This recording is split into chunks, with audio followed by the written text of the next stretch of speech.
Weathertop, once a watchtower of the Dunedain, now a refuge for orcs. Candate the Ranger strives to break their foothold on the Weatherhills. What do you need? Welcome. I'll be comparing and contrasting the book and the movie of the Fellowship of the Ring, their portrayal of Weathertop, with the portrayal in Lord of the Rings Online as we go through this quest. So we get started here. Candith tells us that goblins and Uruk-hai have taken over Weathertop, and that their leader is camped out on top. He wants this to work to our advantage because there's only one exit from Weathertop, at least in Lord of the Rings Online, and so if we block it off, we've trapped the leader, and we can kill him. And here we have our first encounter with the White Hand Goblins, some of the servants of Saruman.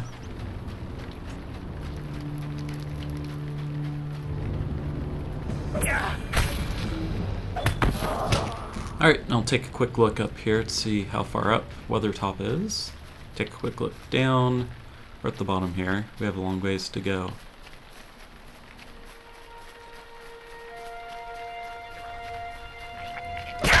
To add a little context, this quest is taking place after both Gandalf and Frodo have passed through Weathertop.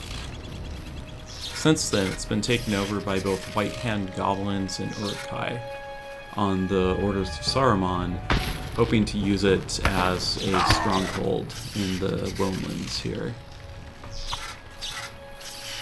Okay, and here we get our first strategic mechanic.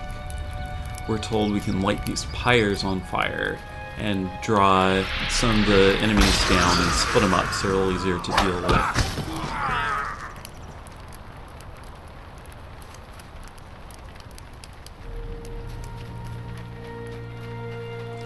This whole quest is an interesting reversal from the movie and the book. In both of those, Frodo and his companions were essentially trapped by the Ring Wraiths in different places between the two, but they were trapped and on the defensive. And this quest, it is the Uruk-hai who are trapped, and we're on the offensive here.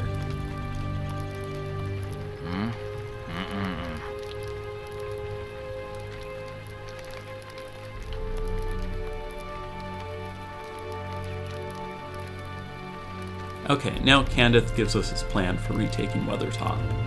He wants us to split up. He'll take the right path, I'll take the left, and we'll meet near the summit to take out the Uruk that leads this band.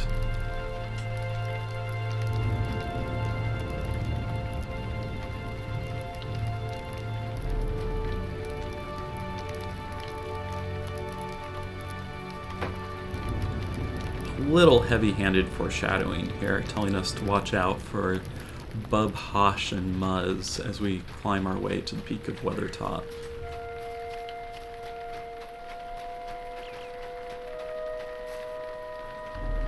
Alright, and I'll grab this torch here. I'm sure there's a pyre nearby somewhere. There we go. And we'll wait for the next group of goblins to come down. Give them a second to get a little closer here, and there we go.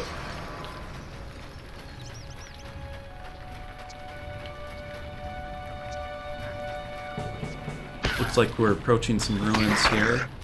They don't look all that ruined, though, but some White Hand servants have set up a camp here.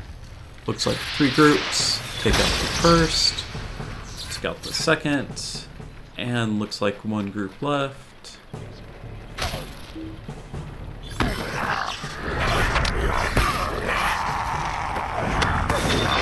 Down they go.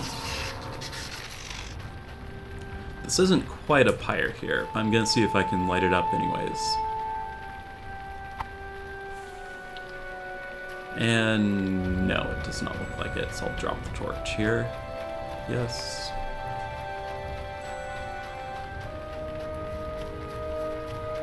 Take one more look up top. Statue's very intact. This is not how I pictured things from the book.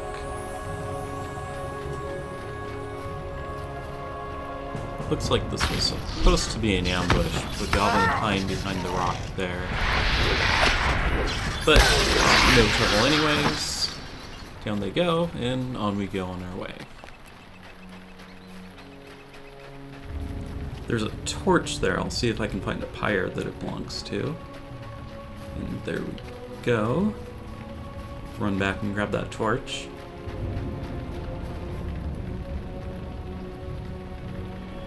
Actually, these horns here are rather interesting.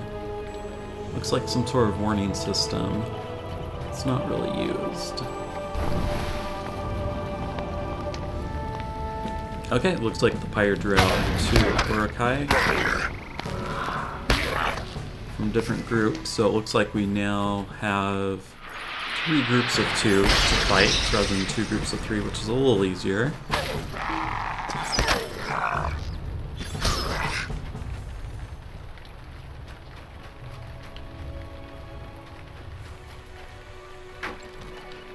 And here comes our first boss fight, which is foreshadowed.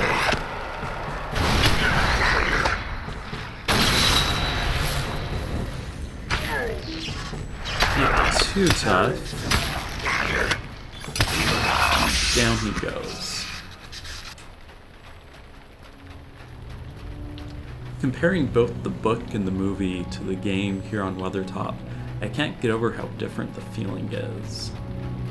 There was such a feeling of helplessness and of being trapped in both the book and the movie, and none of that is here in the game. Granted, it's not the same events that they have here. These are just taking place at the same location at different times. But it does seem to have a rather different narrative. It doesn't really have that romance that the book had.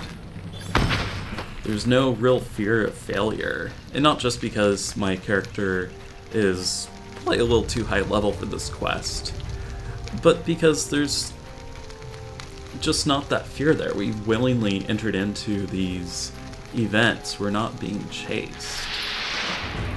There's also no feeling of being fated to take place in this quest. There's nothing following us or chasing us. There's no reason for us to be here other than that we've agreed to help out. Whereas in both the book and the movie, there was no choice. Frodo had to make it to Rivendell. And that meant risking unknown dangers, such as those that were found at Weathertop. Looks like another little camp here. Can't be too many more of these before we reach the top. This time we have wards.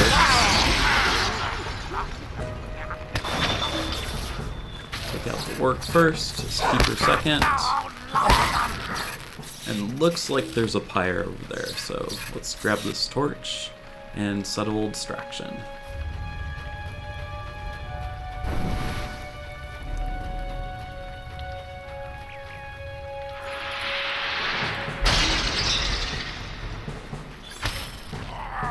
Looks like we have most of the camp coming over to check out the pyre. And there's a guy with a bomb. We should take him out first. And he's dropped it. And now his companion is down too.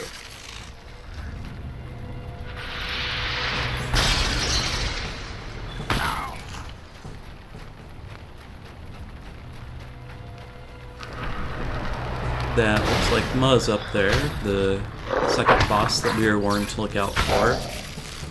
Has a pretty large ward next to him. So I'll take out his companions first. And now I'll go directly for Muzz. Worry about that big ward second.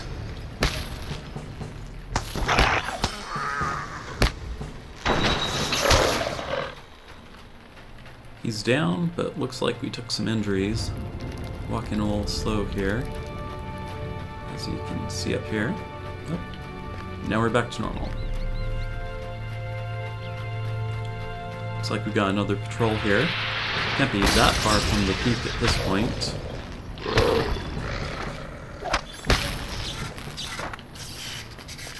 I'll say a little bit more about comparing the book and the movie once we reach the summit.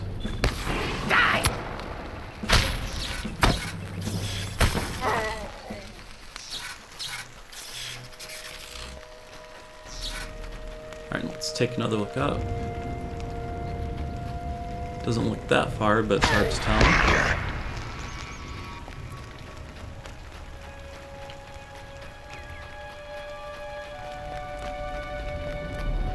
Okay, we're approaching the top here. Let's take a look down first, see how far we've come. Can't see much. Kid does not look well. And indeed he is not. But we still have one final task in front of us. Kill the Uruk who leads this force. We now have him trapped on Weathertop. It's an interesting reversal from both the movie and the book, where Frodo and his companions were the ones that were trapped.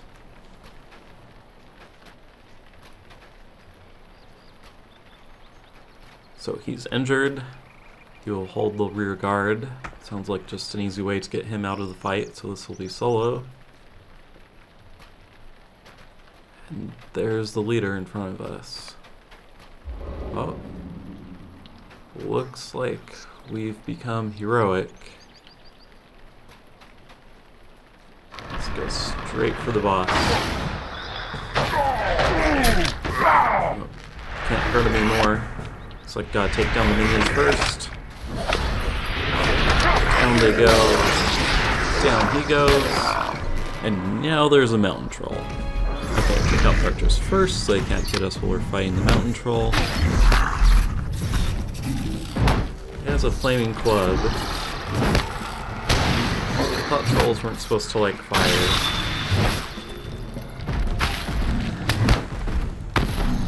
Now the flames are gone. Now he's dead. Okay. And now while I look around Weathertop, I'll give some thoughts comparing the book and the movie's portrayal of it. I think the biggest difference is where the battle with the Ringwraiths took place. In the movie, it was an action-packed scene on Weathertop itself. In the book, however, the battle took place in its shadow, hidden in a valley. The purpose of visiting Weathertop differed in the book and movie as well.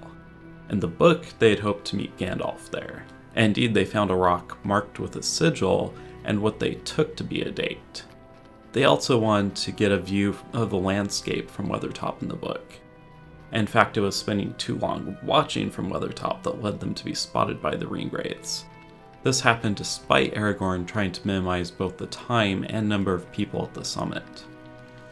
This is in stark contrast to the movie, where Aragorn clearly regarded Weathertop as a place of safety, choosing to visit it so they had a sheltered place to camp. Overall, I think the movie does Weathertop justice, preferring to get the feeling of helplessness and being trapped right, rather than the specific details of the encounter. This makes for a consistent narrative between the two mediums, even though the details of the events differ.